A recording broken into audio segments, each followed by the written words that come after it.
ಧರ್ಮಸ್ಥಳದ ಆಕಾಂಕ್ಷ ಅನ್ನೋ ಹುಡುಗಿ ಪಂಜಾಬ್ನಲ್ಲಿ ಹೋಗಿ ಮಿಸ್ಟೀರಿಯಸ್ ಆಗಿ ಅವನಪ್ಪಿದ್ದಾಳೆ. ಅವಳ ಏಜ್ ಜಸ್ಟ್ 22. ಬೇಸಿಕಲಿ ಅವಳು ದಕ್ಷಿಣ ಕನ್ನಡ ಜಿಲ್ಲೆಯ ಬೆಳ್ತಂಗಡಿ ತಾಲೂಕಿನ ಬೋಳಿಯಾರ್ ಗ್ರಾಮದ ನಿವಾಸಿ ಸುರೇಂದ್ರ ಮತ್ತು ಸಿಂಧು ದೇವಿ ಇವರ ಒಬ್ಬಳೇ ಮುದ್ದಿನ ಮಗಳು. ಅವಳ ಸಾವು ಹೇಗಾಯಿತು? ಆಕಾಂಕ್ಷ ಅವಳ ಹೈಯರ್ ಸ್ಟಡೀಸ್ನ ಪಂಜಾಬ್ನ ಪಾಗ್ವಾರದ ಲವ್ಲಿ ಪ್ರೊಫೆಷನಲ್ ಯೂನಿವರ್ಸಿಟಿ ಅಂದರೆ LPUನಲ್ಲಿ ಕಂಪ್ಲೀಟ್ ಮಾಡಿರ್ತಾಳೆ. 6 ಮಂತ್ ಹಿಂದೆ ಅಷ್ಟೇ ಡೆಲ್ಲಿಯಲ್ಲಿ ಏರೋಸ್ಪೇಸ್ ಇಂಜಿನಿಯರ್ ಆಗಿ ಪ್ರಮೋಟ್ ಕೂಡ ಆಗಿರ್ತಾಳೆ. ಸೊ ಫರ್ದರ್ ವರ್ಕ್ಗೋಸ್ಕರ ಅವಳು ಜರ್ಮನಿ ಹೋಗೋ ಪ್ಲ್ಯಾನ್ ಅಲ್ಲಿರ್ತಾಳೆ. ಅದಕ್ಕೆ ಬೇಕಾದಂತಹ ಎಲ್ಲ ಪ್ರಿಪರೇಷನ್ನ ಕೂಡ ಮಾಡ್ಕೊಳ್ತಿರ್ತಾಳೆ. ಫಾರ್ ದಟ್ ಸಮ್ ಸರ್ಟಿಫಿಕೇಟ್ನ ನೆಸಸರಿ ಇರುತ್ತೆ. ಈ ಸರ್ಟಿಫಿಕೇಟ್ನ ಅವಳ ಹೈಯರ್ ಸ್ಟಡೀಸ್ನ ಕಂಪ್ಲೀಟ್ ಮಾಡಿದ್ದಂತಹ LPU ಯೂನಿವರ್ಸಿಟಿ ಪಂಜಾಬ್ನಿಂದ ಕಲೆಕ್ಟ್ ಮಾಡ್ಕೊಳ್ಬೇಕಾಗಿರುತ್ತೆ. ಅದಕ್ಕಂತ ಅವಳು ಪಂಜಾಬ್ಗೆ ಬಂದಿರ್ತಾಳೆ. ಆದರೆ ಅದರ ನೆಕ್ಸ್ಟ್ ಆಗಿದ್ದೇ ಬೇರೆ. ಜಲಂಧರ್ ಪೊಲೀಸ್ ಸ್ಟೇಷನ್ನಿಂದ ಆಕಾಂಕ್ಷ ಪೇರೆಂಟ್ಸ್ಗೆ ಕಾಲ್ ಹೋಗುತ್ತೆ. ಸರ್, ನಿಮ್ಮ ಮಗಳು ಆಗಿದೆ, ನೀವು ಇಮಿಡಿಯೇಟ್ ಆಗಿ ಪಂಜಾಬ್ಗೆ ಬರಬೇಕು ಅಂತ. ಅದಷ್ಟೇ ಬಿಟ್ಟರೆ ಫರ್ದರ್ ಇನ್ಫಾರ್ಮೇಷನನ್ನು ಪೊಲೀಸ್ ಅವರು ಕೊಟ್ಟಿರೋದಿಲ್ಲ. ಆಕಾಂಕ್ಷನ ಪೇರೆಂಟ್ಸ್ ದೆಹಲಿಯಲ್ಲಿರೋದ್ರಿಂದ ಅವರಿನ್ನ ಪಂಜಾಬ್ಗೆ ಹೋಗಿರ್ತಾರೆ. ಅವಳ ಪೇರೆಂಟ್ಸ್ ಹೇಳೋದೇನಂದ್ರೆ, ಕೆಲವು ಸರ್ಟಿಫಿಕೇಟ್ನ ಅವಳ ಸ್ವಲ್ಪ ಲೆಕ್ಚರ್ಸ್ ಕಳ್ಸಿಕೊಟ್ಟಿದ್ದಾರೆ.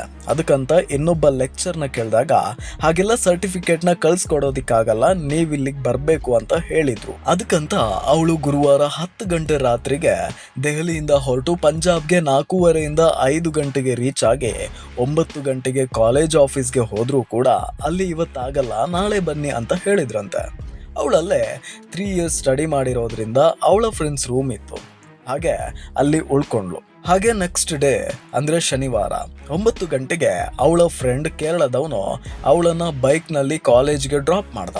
ಮತ್ತೆ ನಾವು 11ಕ್ಕೆ ಕಾಲ್ ಮಾಡಿದ್ವಿ, ಅವಳು ರಿಸೀವ್ ಮಾಡಿರಲಿಲ್ಲ. ಮತ್ತೆ 11:30ಕ್ಕೇನೋ ಅವಳೇ ಮೆಸೇಜ್ ಹಾಕಿದ್ದಾಳೆ, ಮಮ್ಮಿ ನಾನು ಕಾಲೇಜ್ನಲ್ಲಿ ಲೆಕ್ಚರರ್ ಜೊತೆಗಿದ್ದೀನಿ ಅಂತ.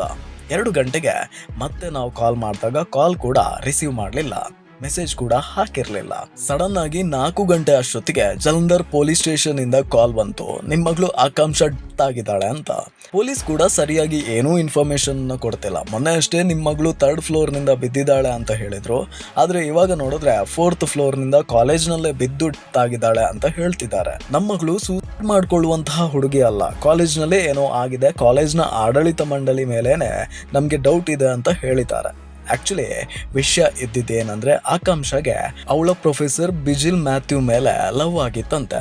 ಅದಕ್ಕಂತ ಅವನ ಮನೆಗೆ ಹೋಗಿ ಮದುವೆ ವಿಷಯವಾಗಿ ಜಗಳ ಕೂಡ ಮಾಡಿದ್ಲಂತೆ. ಕಾಲೇಜ್ನಲ್ಲೂ ಕೂಡ ಈ ವಿಷಯವಾಗಿ ಜಗಳ ಆಗಿದ್ದಿಂದಾನೇ ಅವಳು 4th ಫ್ಲೋರ್ನಿಂದ ಸೂಸೈಡ್ ಮಾಡ್ಕೊಂಡಿದ್ದು ಎನ್ನಲಾಗ್ತಾ ಇದೆ. ಈ ವಿಚಾರ ನಿನ್ನೆ ಮೀಡಿಯಾದಲ್ಲಿ ತುಂಬಾ ದೊಡ್ಡ ಸುದ್ದಿ ಆಗಿತ್ತು. ಆದರೆ ಇವತ್ತು ಅವರ ಪರ್ಸನಲ್ ಮ್ಯಾಟರ್ಗೆ ಈ ರೀತಿ ಆಗಿದೆ ಅನ್ನೋದು ಪ್ರಾಥಮಿಕ ತನಿಖೆಯಿಂದ ತಿಳಿದು ಬಂದಿದೆ. ತುಂಬಾನೇ ಎಜುಕೇಟೆಡ್ ಆಗಿರುವಂತಹ ಜನ ಈ ರೀತಿ ಮಾಡುವುದನ್ನ ನೋಡಿದಾಗ ಎಲ್ಲೋ ಒಂದು ಕಡೆ ಬೇಜಾರಾಗುತ್ತೆ. ಪ್ರೊಫೆಸರ್ ಜೊತೆ ಲವ್ ಮಾಡಿಕೊಂಡು ತನ್ನ ತಂದೆ ತಾಯಿಗೆ ಈ ರೀತಿಯಾದಂತಹ ನೋವನ್ನ ಕೊಡೋದಕ್ಕೆ ಎಷ್ಟೆಲ್ಲ ಖರ್ಚು ಮಾಡಿ ಓದಿಸಬೇಕಿತ್ತ ಅನ್ನೋದು ಮತ್ತೊಂದು ಪ್ರಶ್ನೆಯಾಗಿ ಉಳಿಯುತ್ತೆ. ಹೌದು, ಸಮಾಜದಲ್ಲಿ ಇಂತಹ ಘಟನೆಗಳು ಪ್ರತಿದಿನವೂ ಕೂಡ ನಡೆಯುತ್ತಾ ಇದೆ.